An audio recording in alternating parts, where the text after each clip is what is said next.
For those of you that own a VT-101, a VTV-101 wrist-watch-sized portable television, I wanted to do a video on, some of you probably have one of these and it's not working, and you'd like to get it working. Unless it's just been damaged somehow, there's a very good chance that the only problem with this unit is that the internal battery is shot.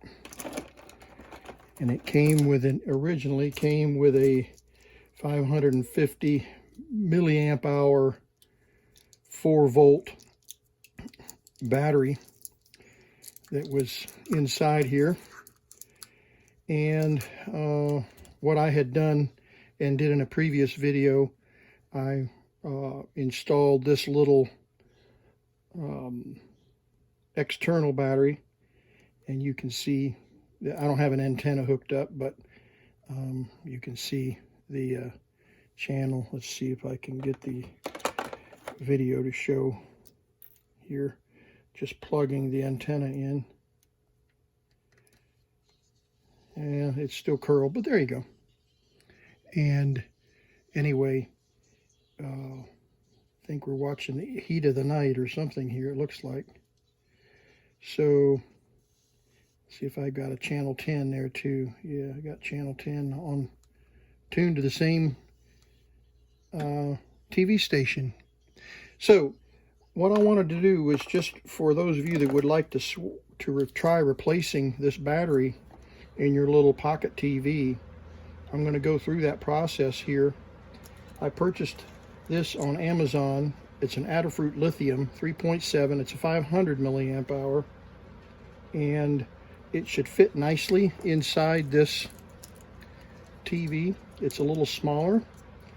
You'll have to replace the connector because the connector on this set is much smaller, but we'll do that. We'll just cut this lead and solder it into this battery, and we should be good to go. I don't think this has a charge on it yet, but what we'll do is put it into the TV and then hook up the charger here and let it charge for a little bit, and we'll see how it works without this dangling battery here. So let's get started. So we're going to open up the case and take the back off of it. These super tiny little screws here holding on the back. They're just 4 screws there, and the whole back just lifts off.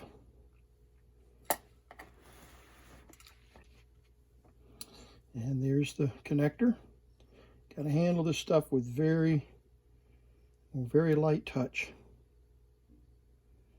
So what we're going to do is we're going to cut this battery connector off, and we're going to solder it onto this battery, and then we'll stick this battery in here, find the best way to orient it, and it is smaller, so we shouldn't have any trouble. And then we'll use some double stick tape, and you could use foam tape, but it would be a little thick. So what I have here is No Mess double-sided Scotch tape, which works beautifully for this kind of application.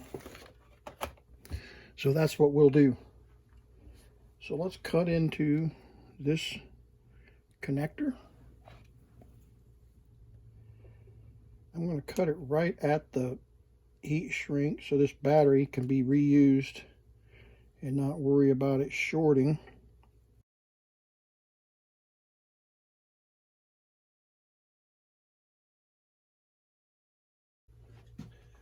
Helping hand, or whatever this thing is called here. And let's tin those leads.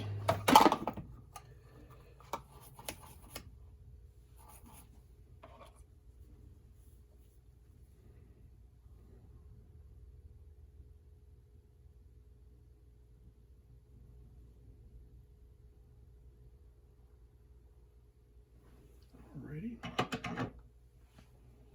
Somewhere here, yes, here we go. I have some heat shrink.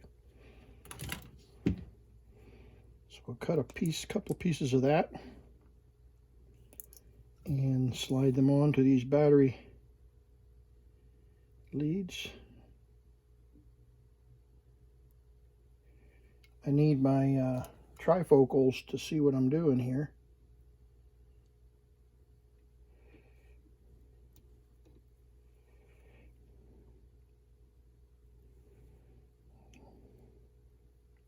Get them down here away from the heat. Okay, bring in another claw.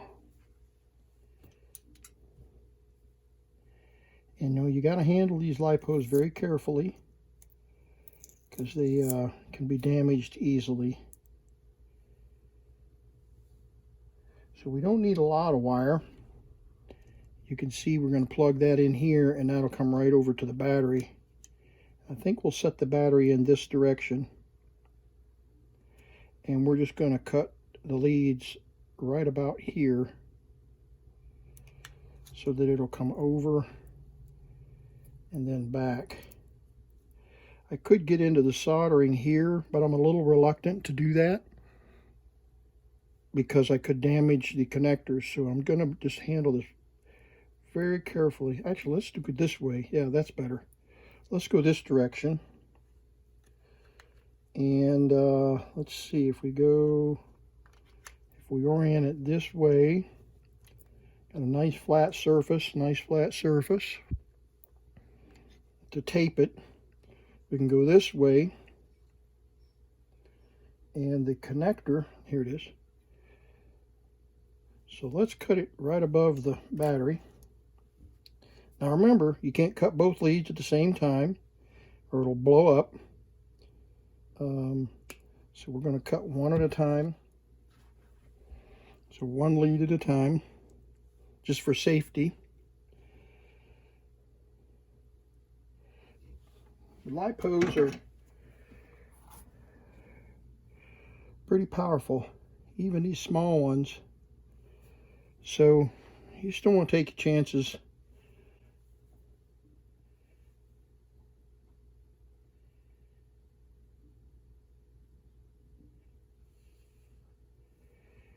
Okay.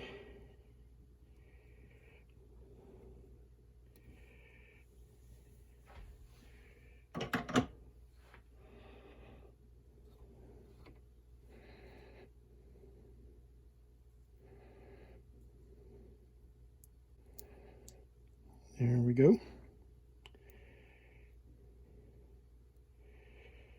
Right there.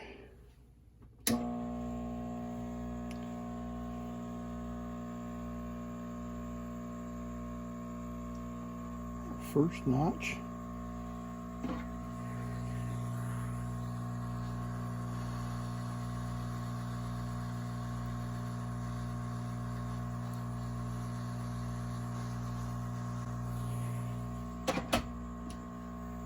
Okay.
All right. Now, just to make sure everything works, we're going to plug it in. Gotta make sure we get the right orientation on the plug. And here we go.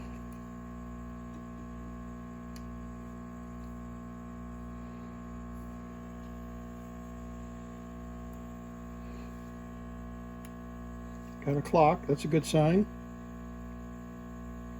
And we got TV. We got no channels because we lost our channels, but let's just double check. Okay, volume, let's set the channel to 3, 4, 5, 6, 7, 8, 9, 10. Okay, we got a weak channel there. 11, 12, 13. There we go. 13. And let's check, see if we got audio. Yeah, got good audio. All right, so our battery is working fine. We're going to turn it off. And you can reset the clock. You hold this and look at our battery gauge right there. You can see our battery gauge shows full. All right, so I'm going to hold this switch in. I think that's how you do it. Hold the set in for a few seconds.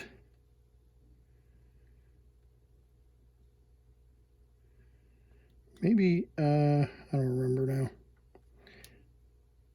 I don't remember how to reset the doofus thing, but we'll set the clock and the calendar. It does have a calendar in it too. And we'll get her fired back up. But let's shut her down and put her back together.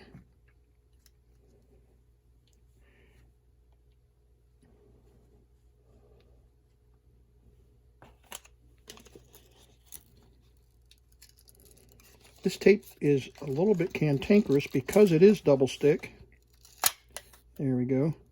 Let me get started with a nice clean piece. There we go. And we're going to put the words in the upward direction so that the next tech 20 years from now will be able to see what battery it takes to work.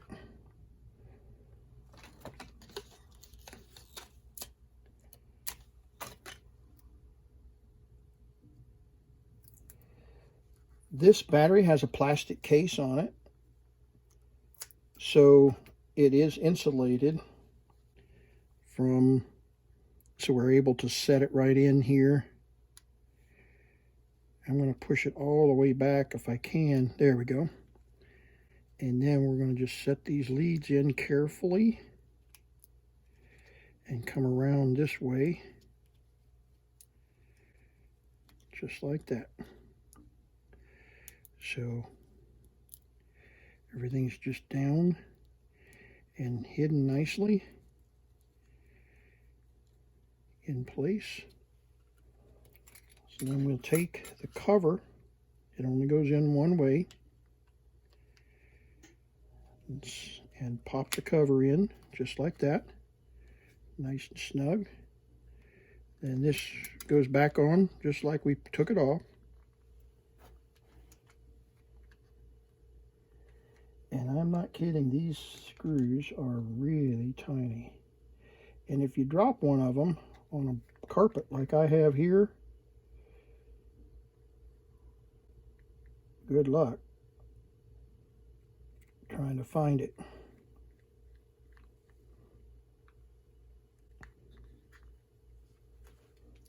In fact, I usually do drop it. So what I'm going to do here is lay this down so that when I drop the screw, I'll be able to find it.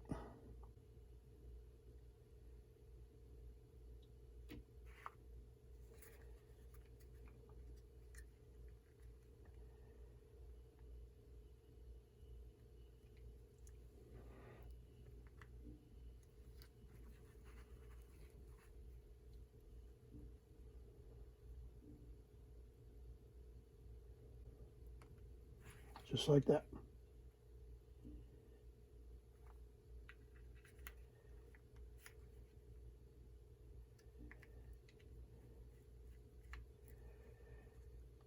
My guess is that many of the however many of these that are out there.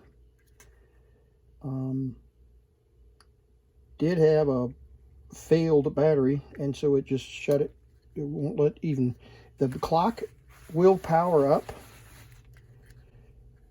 but that's all it would do. And so I couldn't get the set to power up even with battery power. So now we got a nice picture.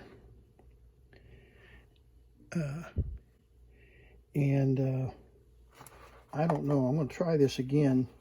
What I tried once before was to hold the audio.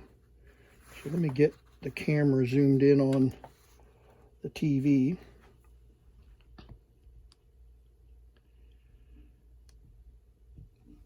Get rid of some of this overhead light. And let's see if we can actually hear. I'm going to turn the volume all the way up.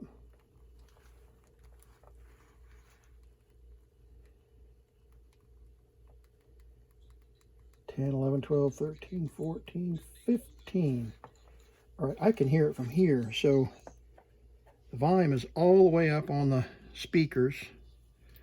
So let me hold the speakers. Got a beautiful picture. It's right here.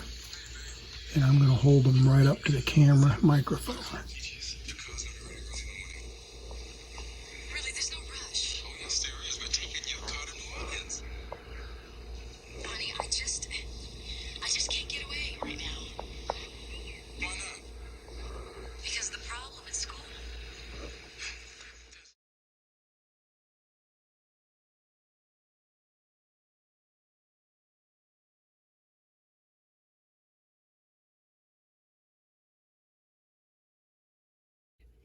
But there we have it, the wristwatch television. Got a beautiful picture. It's a great color picture. And that's how you replace the failed battery on the VTV-101. And I hope that that allows you to restore your wrist-sized television